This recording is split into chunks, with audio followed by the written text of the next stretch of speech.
Welcome to EtherLink AI Insights. I'm Alex, and joining me today is Sam. We're diving into a topic that's keeping European enterprise leaders up at night: how to get AI ready before the EU AI Act enforcement deadline hits in August 2026. Sam, this isn't just regulatory theater anymore, right? Not at all. We're talking about real compliance obligations that kick in less than a year and a half from now. The stakes are high. Companies that don't prepare face enforcement action, customer trust erosion, and potentially significant fines. But here's what's interesting. Most organizations are still in pilot mode while the regulatory clock is ticking. So where are European enterprises actually standing right now? Are they mostly ready, or is this more of a crisis situation? It's a crisis, frankly. Deloitte's 2025 AI survey found that 80% of European organizations lack formal AI governance frameworks, and only 22% feel confident in their compliance posture. What's worse, Gartner data shows that 73% cite governance and compliance as their top barrier to scaling AI. These aren't edge cases, these are the majority. That's striking. So they've got AI projects running, they're experimenting, but the infrastructure to manage it all responsibly just isn't there. What's missing? Is it tools, people, knowledge, or all three? Knowledge? Primarily, people and frameworks. Only 18% of European enterprises have even appointed an AI governance lead or equivalent role. So you've got scattered AI initiatives, chatbots, content moderation, HR automation, customer support agents, none of them under a unified governance umbrella. That's a recipe for regulatory exposure and inconsistent risk management. That's a sobering stat. And I imagine those high-risk systems, like AI making credit decisions or handling HR, those need pre-deployment compliance audits that most teams probably can't do in-house. Exactly. The EU AI Act Articles 6 and 7 are crystal clear.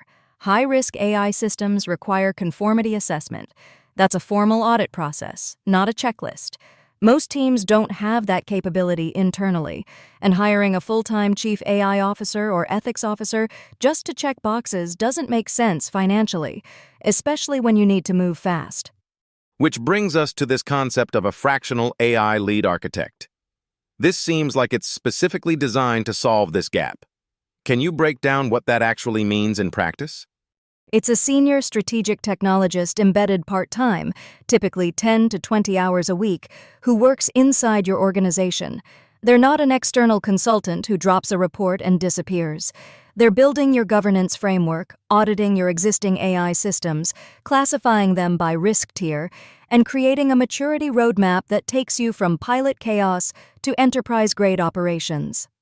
So they're doing things like designing governance frameworks, establishing AI standards for chatbots and agents, defining KPIs for monitoring, basically becoming part of your permanent structure without being a permanent, expensive hire?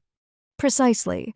They're also training your leadership and technical teams on compliance and strategy, so you're building internal capability while they're embedded. It's a hybrid model.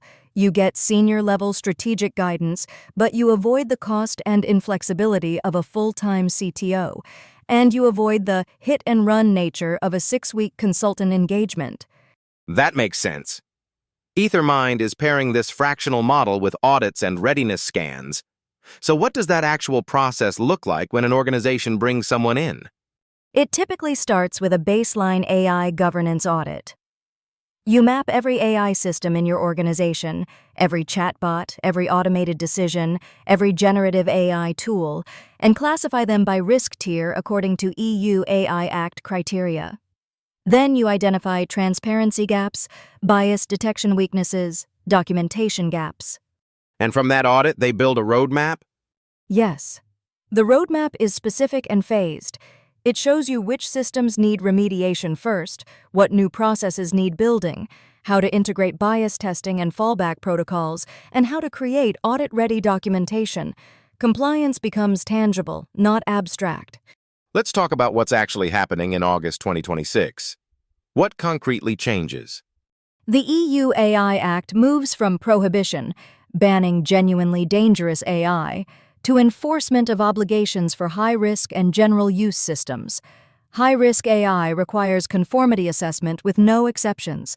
Transparency obligations expand significantly. If you're using generative AI, you need to disclose training data, copyright status, and model limitations. AI agents and customer support chatbots must have explainability and human override capabilities. So it's not just compliance documentation, it's functional requirements.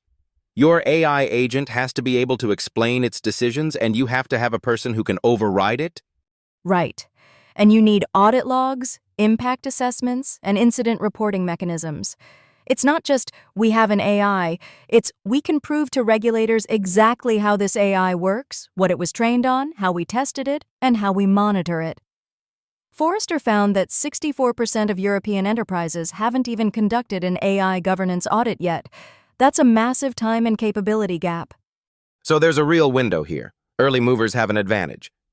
Can you paint a picture of what that advantage looks like? Two things. First, regulatory certainty. Organizations that build governance now understand their exposure, mitigate risks proactively, and won't face enforcement surprises in 2026. Second, customer trust. Enterprises that can credibly say, our AI is transparent, auditable, and fair, will differentiate themselves competitively. That's not just compliance, that's a market advantage. How does a fractional AI lead architect actually enable that? Beyond audits, what does the day-to-day partnership look like? They're embedded in your decision-making.